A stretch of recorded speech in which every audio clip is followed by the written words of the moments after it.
If you are not a feminist, male or female, you are looking at the world with one eye open.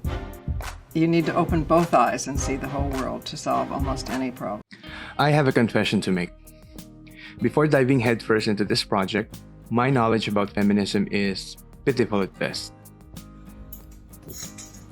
In fact, I didn't even know that it came in waves.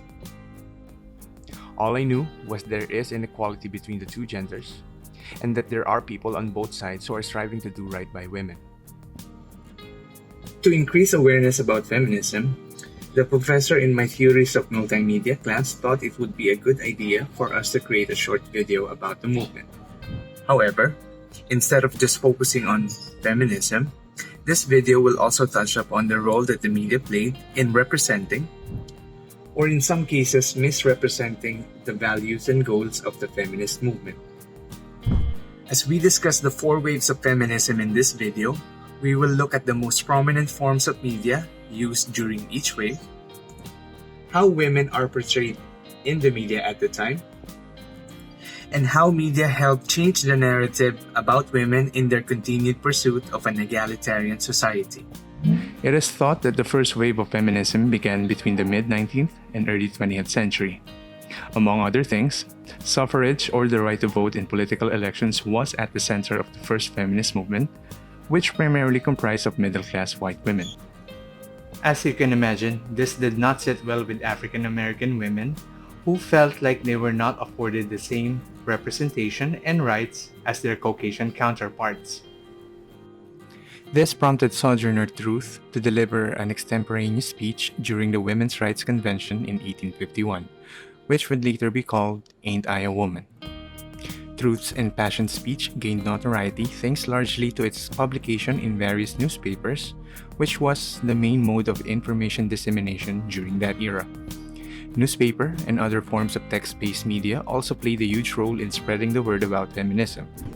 This gave feminism a much-needed boost and allowed feminists at the time to garner support from other folks who are not yet involved with the movement. Although newspaper was vital in amplifying some of the ideals of the movement, I feel like it's not as effective as it should have been. Or at least it didn't do enough to move the needle as quickly as the movement would have hoped for.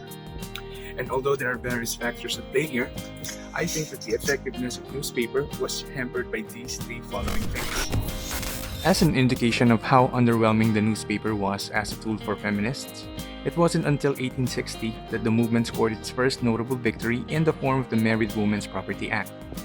From there, it will take another 60 agonizing years for the US Congress to finally ratify the 19th Amendment that grants suffrage to women.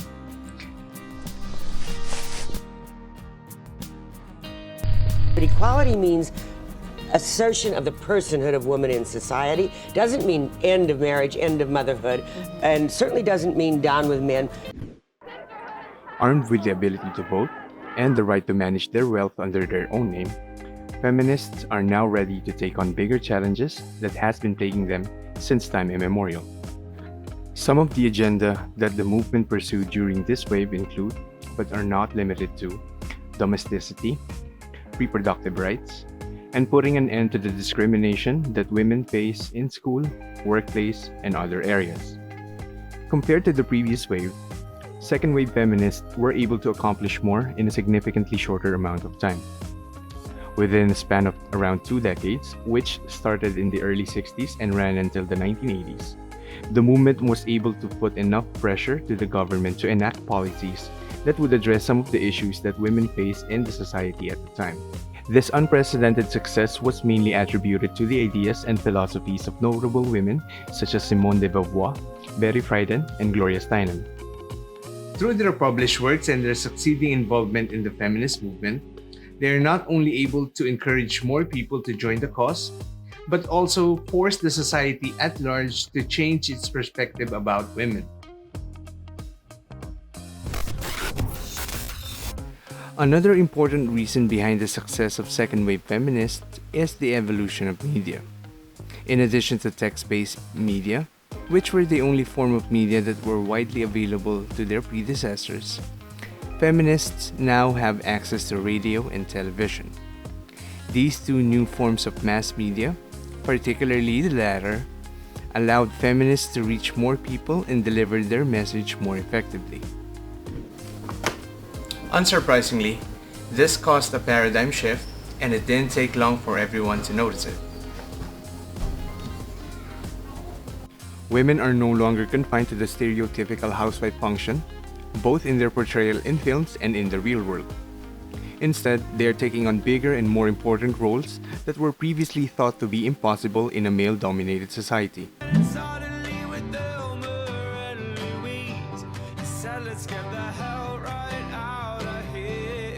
Intersectionality isn't so much a grand theory, it's a prism for understanding certain kinds of problems. Not to take anything away from their momentous accomplishments, but similar to their predecessor, most of the agenda that second-wave feminists fought for were centered around the struggles of middle and upper-class white women. This is why in early 90s, inclusivity became one of the focal points of the third wave of feminism, which opened a lot of doors for a much broader and more inclusive discussion about women's rights. This shift in focus also shone the spotlight on influential African American women such as Rebecca Walker, Gloria Jean Watkins, aka Bell Hooks, as well as Kimberly Crenshaw. The latter coined the term intersectionality, which explains that an individual's various social and political identities, such as race, caste, and social class, result in unique combinations of discrimination and privilege. While radio and TV were still the primary sources of information during this time, third-wave feminists now have a new weapon in its arsenal called the internet. Thanks to this new form of mass media, feminists are now able to express themselves freely without having to rely on broadcast networks or publishing companies.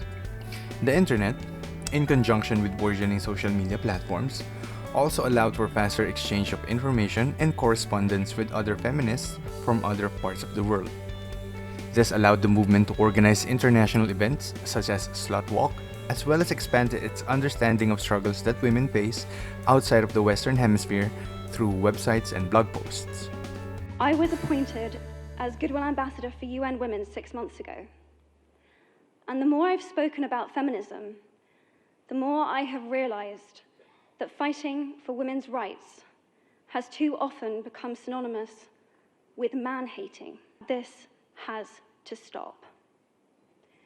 Most of the ideals and agenda that were brought at the forefront during the third wave of feminism were carried over to the latest iteration of the movement. This leads some people to reject the notion of a fourth wave and instead believe that we are still in the third. Regardless of which side of the fence you're standing on, it's clear that the movement's emphasis on diversity and inclusivity made it more welcoming to people that does not adhere to the gender binary. Although third-wave feminists already have access to the internet and social networking sites, they will not be able to maximize the full potential of these digital media. It will be their successors, who were thought to have taken the mantle in 2012, that will truly benefit from it thanks to the arrival of faster internet access and proliferation of affordable devices such as smartphones and laptops. Fourth-wave feminists took advantage of these technological advancements to further their advocacies through internet activism. Among other things, the use of hashtags in social media platforms made it easier for women to share their experience dealing with violence and, more importantly, feel a sense of belongingness knowing that they are not alone in their struggles. The importance of the role that the media played in mobilizing people to organize and stand up for women's rights cannot be understated. Throughout each wave of the movement, feminists utilized any and all forms of media available at their disposal to spread awareness about their sentiments and what are the actions that needed to be taken to address it. Through the effective use of media, the feminist movement was able to change the public's perspective about women and definitively prove that they are capable of greater things other than giving birth. It is unclear if whether or not there will be a need for a fifth wave of feminism, but should the need arise, the next evolution of media will be as important to the movement as it did with the previous waves.